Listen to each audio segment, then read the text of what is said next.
buenos días, amigos y amigas televidentes. Comenzamos este pulso electoral presentándoles un reportaje sobre lo que es un alcalde. ¿Conoce usted cuáles son las competencias y funciones que debe cumplir la máxima autoridad municipal? Veamos. El Código Orgánico de Organización Territorial, Autonomía y Descentralización establece entre sus objetivos una organización territorial del Estado de forma equitativa y solidaria.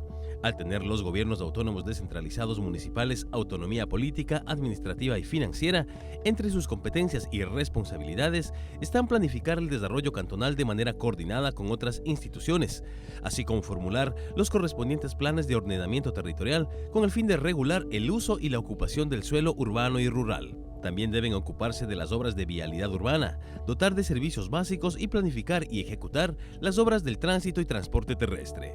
Por otra parte, todo municipio debe construir la infraestructura física y el equipamiento de salud, educación, así como los espacios públicos para el desarrollo social, cultural y deportivo, sin olvidar el cuidado del patrimonio cultural y natural del cantón. Para Pulso Electoral, Carlos Andrés Núñez. Con esta importante información que le hemos entregado, amigo ciudadano, Pulso Electoral pretende que usted analice, reflexione y al momento de elegir al candidato más idóneo para su ciudad, lo haga de la mejor manera. Ahora comenzamos con Pulso Electoral desde el Monte Sinaí en Guayaquil. Vamos con Carlos Rabascal. Tu opinión, tus ideas, tu voz. Tú marcas el pulso en estas elecciones. En este espacio, la ciudadanía tiene la última palabra. Pulso Electoral.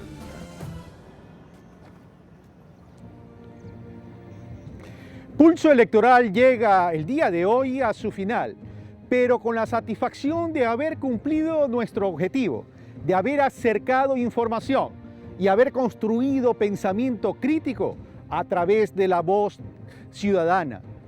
Hemos recorrido 6 provincias y en estas 6 provincias hemos acercado las realidades y necesidades de sus ciudadanos a los candidatos.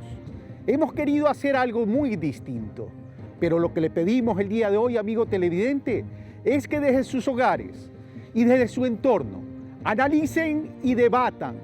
Es importante, amigos televidentes, que ustedes voten con profunda reflexión y responsabilidad. El día de hoy nos encontramos en la ciudad de Guayaquil, desde el Monte Sinaí, y vamos a analizar las propuestas de los distintos candidatos a la alcaldía de la ciudad de Guayaquil. Veamos entonces cuál es el reportaje que nos ha preparado la producción del programa en relación a los retos de la ciudad de Guayaquil. Veamos.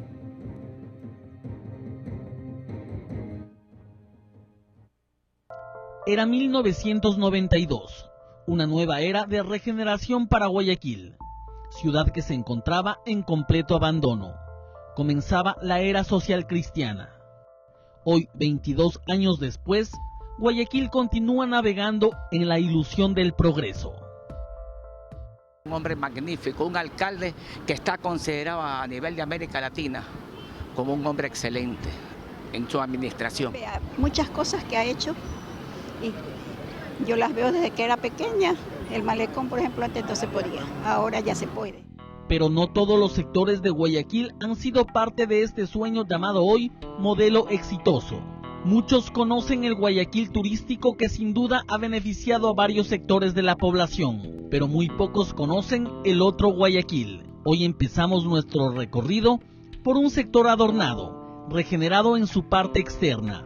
En el emblemático Cerro Santa Ana, los colores intensos de su sector turístico no reflejan la realidad de sus callejones internos, varios en mal estado, subidas aún de tierra, falta de alcantarillado y una buena planificación.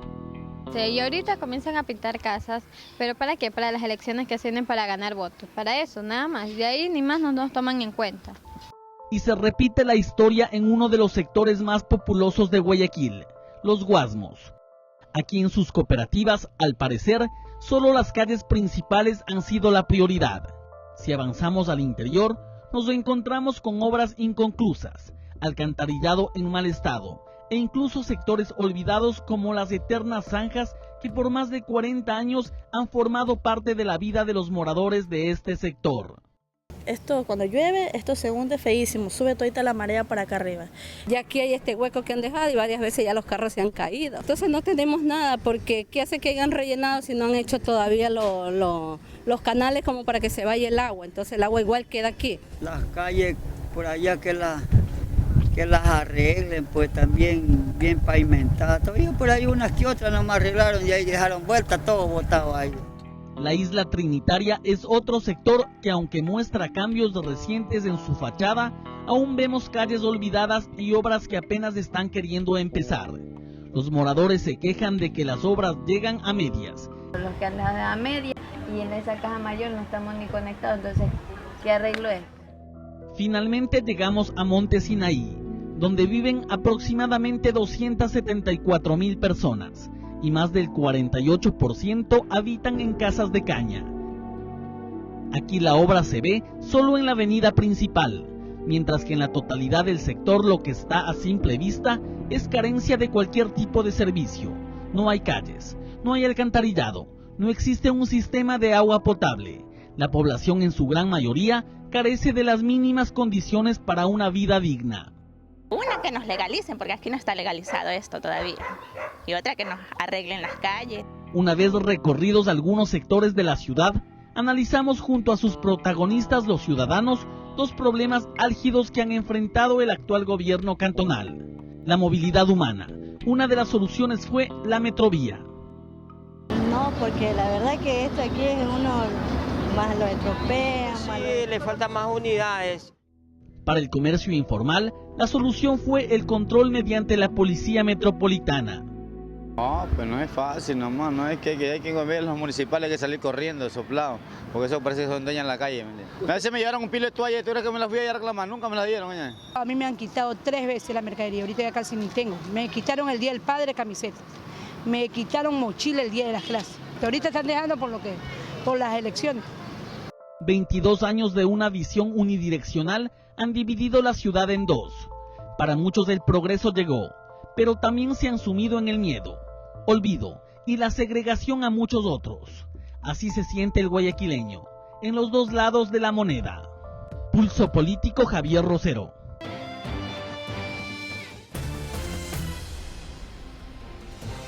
Y es evidente que Guayaquil no es la excepción en el país. Las ciudades tienen dos caras, la cara del progreso y la cara también de la pobreza. Pero para analizar el día de hoy las necesidades y las propuestas de los distintos alcaldes a la ciudad de Guayaquil, hemos invitado a distintos actores de la sociedad guayaquileña a efectos de poder analizar esas propuestas y también analizar si Guayaquil tiene un verdadero plan de desarrollo municipal y sus candidatos lo están proponiendo. En este primer bloque tenemos a Alberto Sánchez, historiador, editor de publicaciones de la Universidad Católica, miembro de la Academia Nacional de Historia y tiene 67 años. Orlando Ortega, presidente del Colegio de Arquitectos del Guayas, gerente administrativo del Laboratorio TIVA, fue presidente del Tribunal de Honor del Colegio de Arquitectos del Guayas y presidente del Colegio de Arquitectos actualmente. E Israel Maldonado, estudiante universitario de jurisprudencia, dirigente sindical de la Federación Provincial de Trabajadores del Guayas y secretario provincial de la Juventud Comunista del Ecuador. Ahora veamos el perfil de cada uno de los candidatos que aspiran a ser alcaldes de Guayaquil.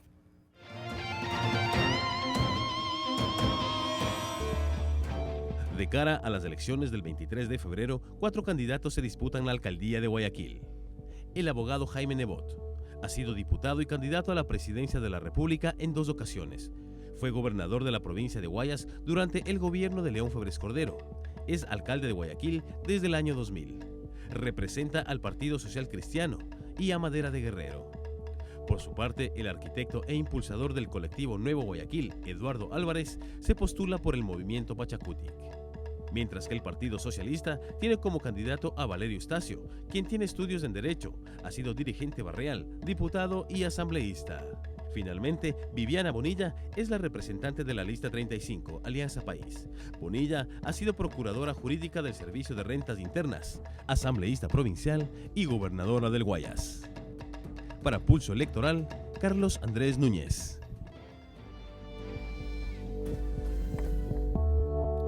Bueno, ese es el perfil de los candidatos. Ahora veamos cuáles son las propuestas de ellos.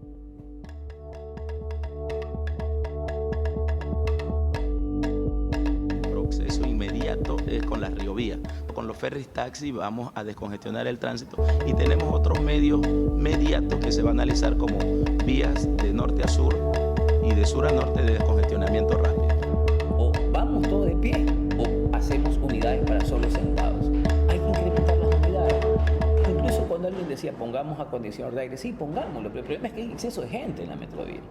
Para que el municipio vuelva a retomar un servicio municipal y a su vez impulsar, por ejemplo, el transporte fluvial. Implementar el tren ligero o el metro para Guayaquil, incrementar, esto es una solución a corto plazo, hasta en un 50% las unidades actuales de la metrovía. Y hacia allá vamos, hacer un transporte que sea tan bueno, tan eficiente, que sea utilizado por todas las clases sociales.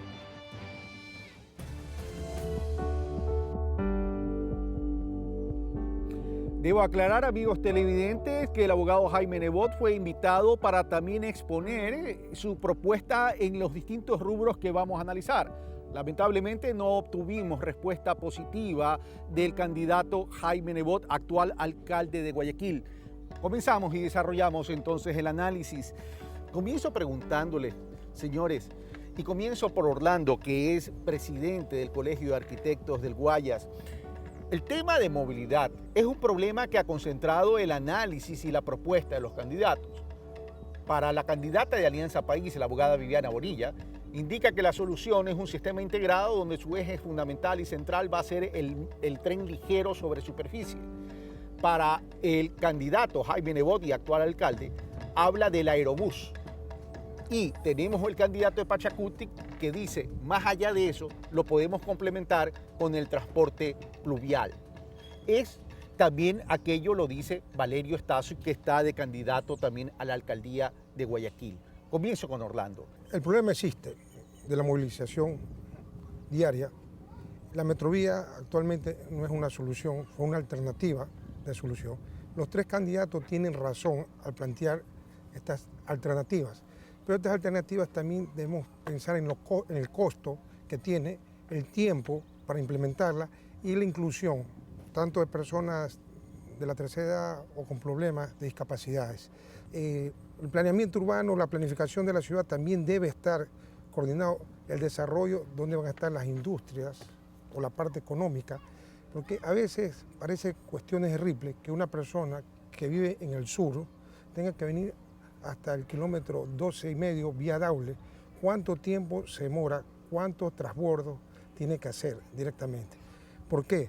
Porque no se ha planificado una ciudad para los ciudadanos, sino se ha ido improvisando directamente. Ha ido creciendo desordenadamente. Pero Alberto, a ver, llegó el momento de pensar o repensar a Guayaquil en cuanto a su diseño.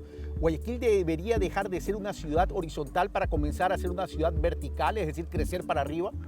El gran problema, si analizamos, se origina en que Guayaquil, como muchas otras ciudades del mundo, porque es un problema, un fenómeno mundial, ha sido afectada por lo que se llama urbanización. Es decir, en el año 1950, en el censo, Guayaquil tenía poco menos de 250.000 habitantes. Hoy hablamos de 2,5 millones, es decir, ha crecido 10 veces y el crecimiento vegetativo no debería de llegar a esa suma, lo cual quiere decir que la ciudad se nutre de nuevos habitantes que son personas que vienen de otros lugares. Hay una población flotante importante que también contribuye a toda esta congestión. A la congestión. Entonces, son problemas que van más allá de soluciones parches. Yo creo que es hora de que se analice la situación de Guayaquil, pero no en una coyuntura electoral, sino en una participación ciudadana de diversa índole y, si es posible, haciendo abstracción del caso político. De las ideologías políticas. Exactamente, sino interviniendo sectores gremiales, sectores sociales, sectores de juventud, sectores de mayores. Distintos actores sociales. Todos los actores. No, y no en el momento de una elección, porque en el momento de una elección las pasiones se desbordan. Pero es que ese es un gran problema, Alberto, que yo he visto que no solo existe en Guayaquil, sino que existe en toda la territorialidad del Ecuador. Y voy donde Israel. Por ejemplo, es que las propuestas no han sido, y dicen los ciudadanos, los propios ciudadanos, no han sido construidas a partir de la socialización de la ciudadanía, de la propia sociedad, para buscar las soluciones a los problemas. Israel. Bueno, antes que nada, un saludo al pueblo ecuatoriano y gracias por la invitación, Carlos. Al punto, nosotros nos hemos dado cuenta que en las épocas de elecciones se parece un mercader de propuestas para ver cuál es el mejor opcionado al municipio de Guayaquil. Hoy por hoy tenemos un transporte, entre comillas, público, pero realmente es un transporte privatizado. Es hoy por hoy que debemos de buscar el nuevo Guayaquil, el Guayaquil social, el Guayaquil que recoja las ideas y el proyecto de todos los guayaquileños. Ya, ahora, voy donde Orlando. Yo le planteaba a Alberto, Orlando, es la necesidad de pronto de repensar Guayaquil. Decía, a lo mejor Guayaquil tiene que comenzar a crecer para arriba, verticalmente. Y la idea es, entonces, debemos crecer verticalmente por un lado, pero por otro lado, ¿cómo descongestionamos el centro? Porque tanto norte, sur, este y oeste de Guayaquil llegan al mismo casco comercial que durante muchos años no ha sido descongestionado. Orlando. ¿Qué podríamos hacer? Implementar cierto tipo de leyes a nivel municipal o gubernamental para tratar de cierto tipo de excepciones para las personas que construyen a nivel vertical y para las personas que también van a vivir en estos espacios verticales. Existen actualmente reglamentaciones que son diferentes, o sea, en cada urbanización o en cada edificio, que de pronto son hace 20, 30 años y no están actualizadas y no están reglamentadas por un ente. Pero además hay otro agravante, Orlando, y luego esto paso donde Alberto. El problema es que si seguimos creciendo horizontalmente, va a llegar un momento que vamos a poner en riesgo la frontera agrícola de la ciudad. ¿Qué sucede? Actualmente ya está en riesgo la frontera agrícola, porque la ciudad ya se unió directamente con la parte de Novol, se unió con la parte de Daule, se unió con la parte de San Borondón, la parte agrícola, se unió con la parte de Durán, o sea, directamente. Este problema de Guayaquil, tú lo dijiste hace un momento, no es solamente, o sea, de pensar en la movilidad de Guayaquil, sino también de estos cantones en la periferia. Y comenzar a trabajar en mancomunidades con una visión estratégica de mancomunidades. Ahora, el tema es que los candidatos no han propuesto esto. Ninguno de los candidatos yo lo he escuchado, pero voy donde Alberto. A ver, hablemos del tren ligero sobre superficie y hablemos sobre el aerobús. Alberto, evidentemente son proyectos que son atractivos. O sea, no vamos a negar que son atractivos para la ciudadanía, pero el tema es qué tan eficiente es. Por un lado, dice Viviana Bonilla, dice la solución es el metro ligero para poder, dentro de una estrategia de integralidad, dice potencializar la metrovía. De 3 troncales que hay ahora, llegar a 7 troncales, con lo cual pasamos de 450,000 pasajeros día a 600,000 pasajeros día, y con la metrovía podríamos llegar al 1.000.000 de pasajeros. Por otro lado, dice Jaime Nebot, esa no es una solución práctica porque va a sobreocupar el espacio físico más allá de lo que ya está ocupado con la metrovía. Por tanto, va a generar mayor congestión. Dice, la solución es el aerobús. Alberto, entonces, ¿cuál sería la solución? Cualquiera de las soluciones planteadas va a tener un costo muy alto y alguien tiene que pagar el costo, ya sea el Estado, ya sea el usuario, ya sea vía impuestos, vía tasas, es decir, porque la plata no aparece. No, la plata no cae no como llueve, maná en el cielo. Exactamente. Pero entonces, todas estas soluciones tienen un alto costo. ¿Quién va a pagar ese costo? Bueno, me imagino que correría la misma suerte que el Metro de Quito, es decir, el Metro de Quito se financia 1.500 millones, no digo que eso vaya a costarlo de Guayaquil, 50% gobierno central, Estado ecuatoriano a través del gobierno central, 50% municipio, y dicen que la operación se financia con cargo a la tarifa. Ya, pero justamente, entonces volvemos al asunto, ya la tarifa no sería de los 25 centavos, hay un problema aquí en el país, en general para el transporte, que no es solo un problema de Guayaquil. La tarifa de 25 centavos está represada hace muchísimos años. O sea, no es real. Es que tú sabes, ya de por sí tú entiendes de cuestiones económicas. Sí. Entonces, ¿hasta dónde se puede sostener ese subsidio? Porque nadie quiere dar el paso, ni el gobierno, ni central, ni el municipio. Todos quieren que el otro dé el paso. ¿Por qué? Por el efecto electoral. Pero entonces estamos creando en el país un represamiento para un servicio muy grave. Ok, voy con Israel. Entonces, en definitiva, todo pasa por el tema económico, cómo poder entonces aterrizar una estrategia de movilidad humana y de transporte si tenemos que los costos a lo mejor no son asequibles a los ciudadanos. Vean, el ser humano siempre tiene que primar por encima del capital. Cuando eso ocurre, tenemos modelos de desarrollo exitosos.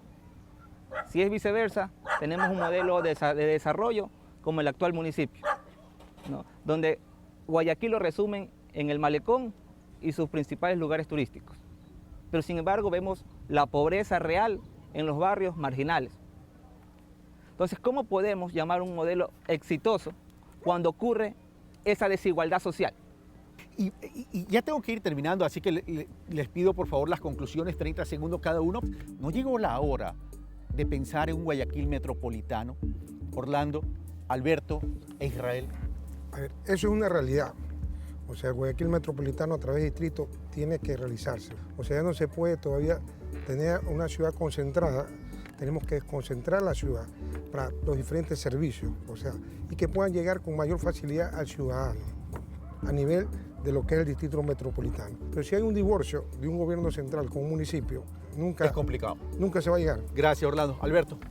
Yo creo que toda planificación desaparece cuando se producen invasiones, ¿no? La última gran invasión en Guayaquil vino con el fenómeno del Niño de los 90, ¿no? Antes la de los 80, fueron dos causas para invasiones tremendas.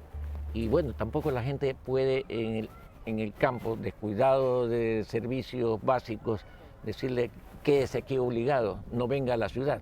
No se le puede prohibir la entrada a la ciudad.